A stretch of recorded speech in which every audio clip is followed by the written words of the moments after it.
Over.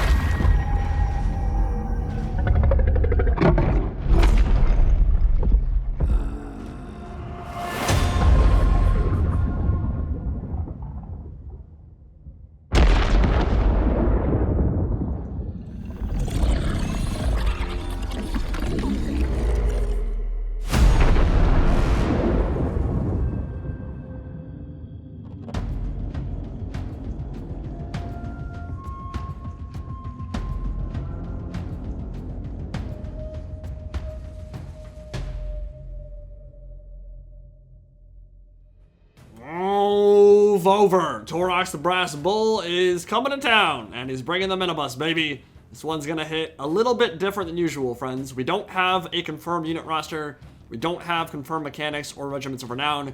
We don't even have the entirety of the trailer yet. All that information will come sometime early in July, but there's still a lot to talk about with this reveal. And the first is that the Beastmen are finally, after 5 years of anguish and suffering, languishing in their own poop-smeared porta-potties, getting their real update.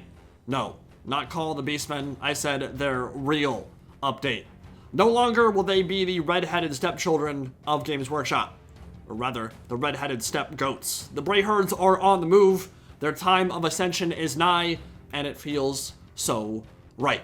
Taurox the Brass Bull is on the prowl, and he'll be facing off against Oxyotl, the demon-hunting Doomslayer Chameleon Skink, who stalks unseen in the Silence and the Fury DLC, dropping July 14th. Now, this is a big deal, because this could very well be the last content update the Beastmen ever get, and there are good ways behind many of the more established Game 2 races right now, so I want to see CA go all out here, and really hammer out some nice mechanics for Taurox, introduce a bunch of fixes to Horde gameplay in anticipation for Warhammer 3, work they're gonna have to do anyway, and perhaps most importantly, finally give them the unit roster they so richly deserve. I still think requiring a base Game 2 race is unnecessary.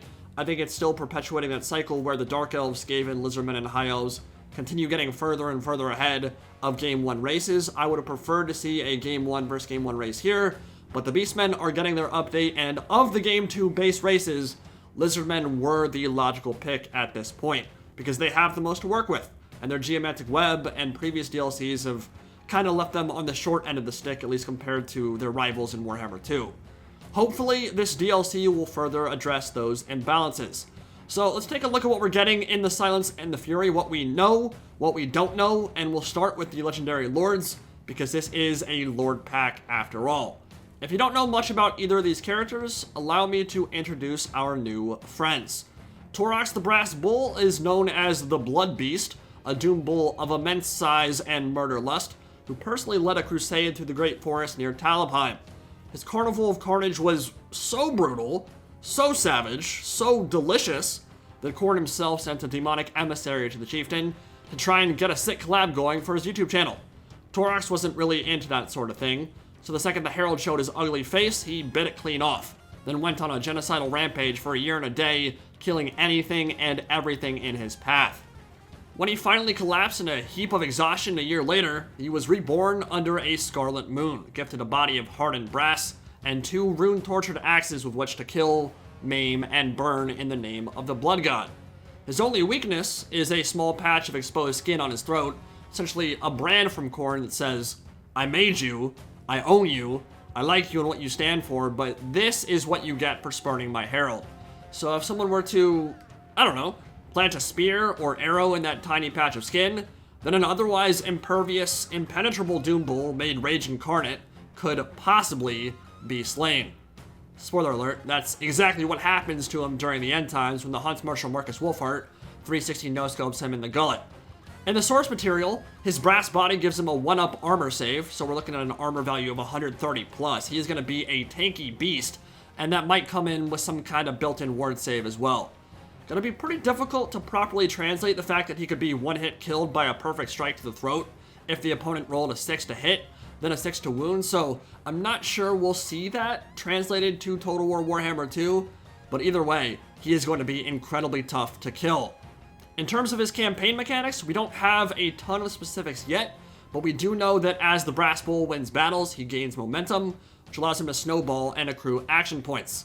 These action points let him move extreme distances and fight multiple battles per turn as those points start stacking up, and the longer his kill streak continues, the greater the gifts from the Chaos God. So you'll be encouraged to get pretty active on the campaign map and fight lots of battles. He's searching for an artifact or location known as the Heart of Darkness, which will presumably shore up his only weakness and make him even more powerful, but Oxyotl is of course also in search of this arena, and is going to stop whatever foul ritual you have planned. Now you might have noticed, but there is a bit of a size differential between these two characters. On the one hand, we've got a Doombull made of living metal that makes the rest of the minibus look tiny, and on the other, we have a truly small boy in Oxyotl, the Skink who hunts unseen. And Oxyotl might be not just the most badass Lizardman character, but one of the most badass Warhammer characters in existence. And in terms of sheer badassery, he blows Taurox out of the water. Like, it's not even close. Our little friend pulled a literal Doomslayer when the Temple City and the Mage Priest he was defending were sucked into the realms of chaos eons ago. The Temple City of Taurox aged millennia in mere moments, and most of its defenders crumbled to dust or were eaten by demons. But the pyramid stood tall, as did Oxyotl, as he awoke in a realm of nightmares, and for 7,000 years, he pulled a Kroq-Gar, a running battle through the jungle, fighting the ruinous powers. Only he wasn't in the jungles of Lustria. He was sneaking and sniping and going Rambo on the demon's front doorstep, taking down important figures behind enemy lines, covering his body with the blood of those who hunted him, and generally murdering any demon he came across. Now remember, time flows strangely in the realms of chaos. What might have only been a year or two in the Immaterium from his perspective was thousands back on planet Warhammer, but regardless, he survived and killed countless demons, completely cut off from any reinforcements or help on their home turf. That is crazy. That is something that very few characters have ever been able to come close to matching. Very few have ever even made it into the realms of chaos as an enemy of the Chaos Gods and made it back alive with their sanity and their corporeal form still intact. He has Stalk, he can snipe while hidden, and he has the multi-shot golden blowpipe of Patui, which is literally the sound you make when you try to shoot a spitwad out of a straw. So I expect him to be a character sniper that relies on guerrilla tactics and ranged combat, and for his campaign mechanics, he utilizes a network of secret sanctums that only he can capture and develop. These will be tied to unique missions and quest battles scattered throughout the Warhammer world, and once they are discovered and brought back online, he'll be able to teleport between them in a similar manner to the Wood Elves and their rework back in December. He'll face Taurox in a climactic final battle at the end of the campaign at this Heart of Darkness, whatever that is. We don't know exactly what that will entail in terms of lore quite yet. So this is one of those situations where I'd like CA to spend the majority of their time working on improving the mechanics that are already in the game, rather than introduce tons of new stuff that only Taurox and Oxyotl can use. I'm cool with them getting their own unique mechanics, but I'd rather they focus on the core faction traits of each of these races. I still think the Geomantic Web is pretty boring, and I don't have very much to say about Horde gameplay. We know that should be a top priority for CA moving into Warhammer 3, and we know that the Warriors of Chaos are going to need a Horde rework if they are going to function well on that campaign. So I think those will be core priorities moving forward and should hopefully be addressed in this DLC.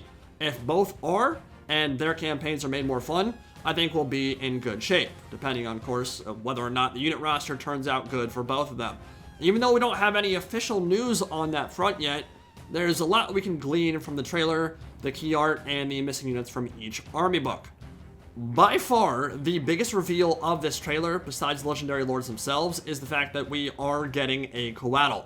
It was probably not obvious if you weren't looking real close, but yes, that is a majestic sky snake flying in the background. Coatls are exceptionally rare manifestations of Tepok, the winged serpent god, that have control over the winds of magic, infused with mystic power and a ferocious attitude.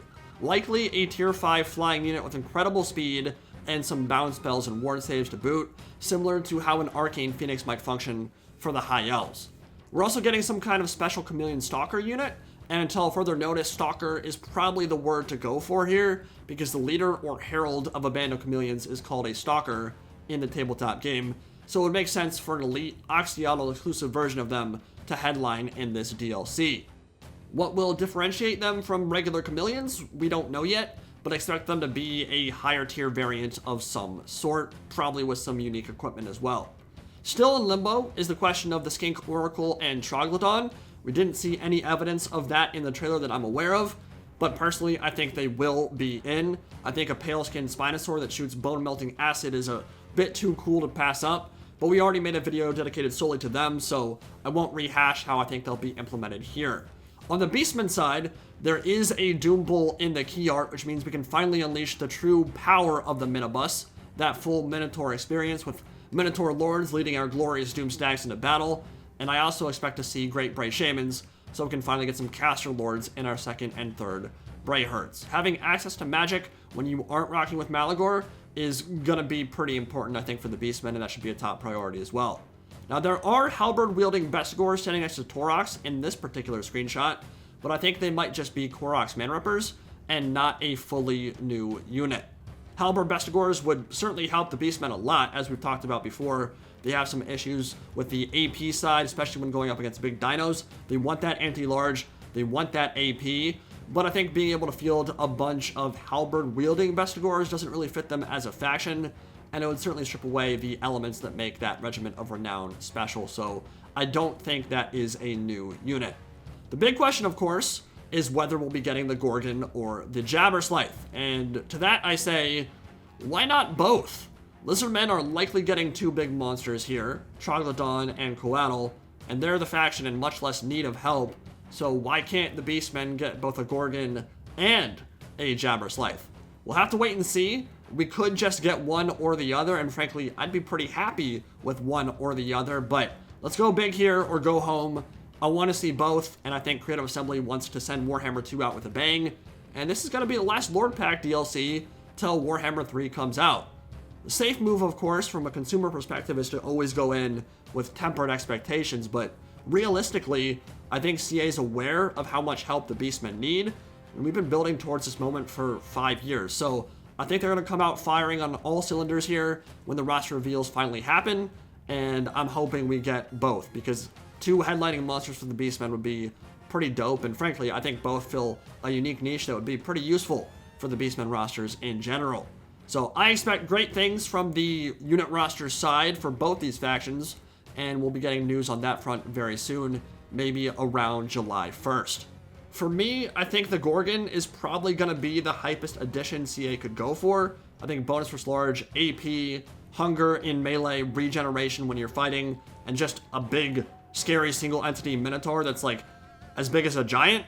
It's exactly what the Beastmen need to go toe-to-toe with Lizardmen and a lot of these other factions that have big, scary monsters. So I think that's the most important addition, but a Jabberslythe, I mean, it's just such a goofy, crazy-looking unit, and that Mortis Drain effect in the middle of an enemy army could also be incredibly useful for the Bray herd. So let me know what you guys think of the matchup between Beastmen and Lizardmen here, between Taurox and Oxyotl. Let me know what units you want and expect to see, and I'll see you all in the next video, which should be out very soon after this one, because we have Scarbrand and the World of Khorne trailer to discuss for Total War Warhammer 3. It's a crazy day. Lots of news coming over the next couple days.